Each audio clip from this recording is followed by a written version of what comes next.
Oke, kembali kami dari tim penyuluh BP Karya Mukti bersama-sama kru atau penyuluh wilayah BP Karya Mukti turun kembali di wilayah kelompok tani Wanasari, yaitu dalam rangka memonitoring atau melihat kondisi keadaan tanaman kedelai dan sekaligus mengambil ubinan, ya, pengambilan ubinan yang disertai juga dari Ibu KSK wilayah Kecamatan Bangkalas, ya. Pada hari ini mengambil ubinan, tadi sudah diambil baru dua titik pengambilan, akan dilanjutkan lagi mungkin bisa 3 titik lagi untuk pengambilan ubinannya. Jadi dalam hal ini kondisi pertanaman untuk wilayah kelompok tani Wanasari sekitar 30% atau 40% sudah dilakukan panen, dan dari produksi yang dihasilkan sudah sebagian itu sudah diperjualbelikan atau sudah dijual ke pabrik tahu atau tempe dengan penjualan ya cukup lumayan, sekitar dengan harga 9 sampai 10.000. Itulah informasi untuk sementara kita dapatkan tentang penanaman kedelai yang ada di wilayah kelompok tani Wanasari di Desa Karya Mukti ini. Jadi untuk selanjutnya dalam rangka pengambilan ubinan akan diambil juga di kelompok-kelompok yang lainnya yang disertai atau didampingi dari Ibu KSK dari Kecamatan Bangkalas. Demikian juga untuk penanaman, dalam hal ini penanaman kedelai yang ada ini yaitu dilakukan pada lahan-lahan yang tadinya tidak atau kurang produktif, seperti di lahan ini adalah tanaman yang ditanam itu tanaman tahunan berupa tanaman kakao dan juga ada tanaman durian. Untuk sambil pemeliharaan tanaman tersebut disertailah dengan tanaman palawija. Jadi dengan demikian keterpaduan antara tanaman musiman dan juga tanaman tahunan itu akan bersinergi, dan nantinya tahun-tahun ke depan lahan itu akan bisa lebih produktif lagi. Jadi demikian penyampaian kami, tim penyuluh BP Karya Mukti pada hari ini melaporkan. Sekian, terima kasih.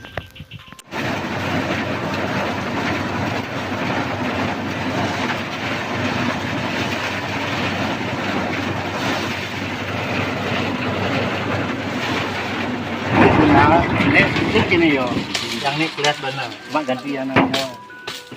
Biji Jadi ganti deh.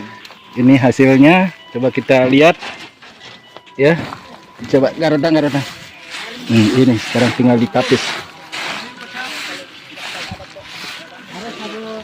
Ini hasilnya. Ini. Jadi ini kedelai. Ini bisa dia nih. Ini kedelai tidak dijemur dari ada 2 macam disaring.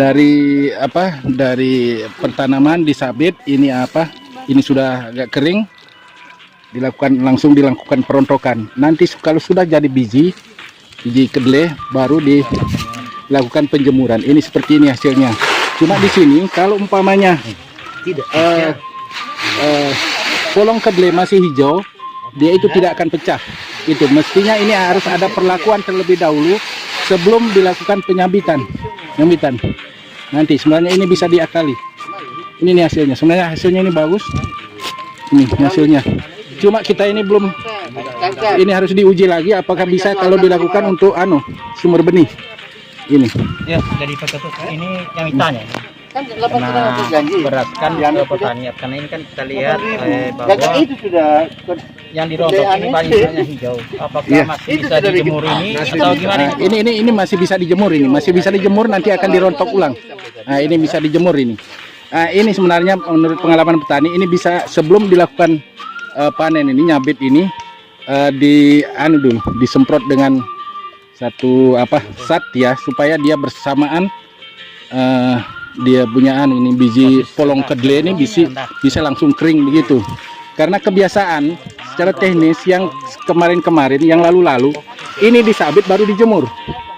Tapi kalau dijemur pada saat musim hujan bolak-balik ini akan bisa hitam ini. Tapi kalau ini langsung dirontok saja, kalau yang sudah kering bisa pecah dengan penggunaan mesin rontok. Ini semuanya mesin perontok gabah ini. Untuk padi digunakan. Untuk padi. Jadi ini hasilnya bagus. Ini. Ini sudah Coba. sama Ini. cantiknya kayak penyulunya. Nah, ini. Mantap nih. Ini hasilnya, bagus. Ini hasilnya. Sangat mantap Cantik. hasilnya ini. Yang sudah ini. Coba bisa dibersihkan semuanya coba. Bersihkan nanti bisa berapa. Ini hasil perontokan tadi dari kedelai yang barusan dirontokkan. Hasilnya cukup bagus, padahal ini habis panen langsung, habis sabit langsung dirontok, tidak ada proses penjemuran lagi. Seperti ini hasilnya. Ini. Mantap hasilnya. Dengan teknik seperti ini. Jadi tidak perlu lagi menjemur, nanti sudah biji baru dijemur untuk pengeringan. Terima kasih kami ucapkan kepada bantuan benih dari tahun anggaran APBN 2020 untuk kedelai yang paritasnya Anjas Moro. Kami dari petani Desa Lembah Mukti cukup puas dengan benih yang ada, yang kami perhatikan cukup memuaskan hasilnya. Dan kami ucapkan terima kasih juga kepada dinas terkait yang memberikan bantuan kepada kami sehingga kami bisa beraktivitas, kemudian bisa mendapatkan penghasilan lebih dari bantuan ini.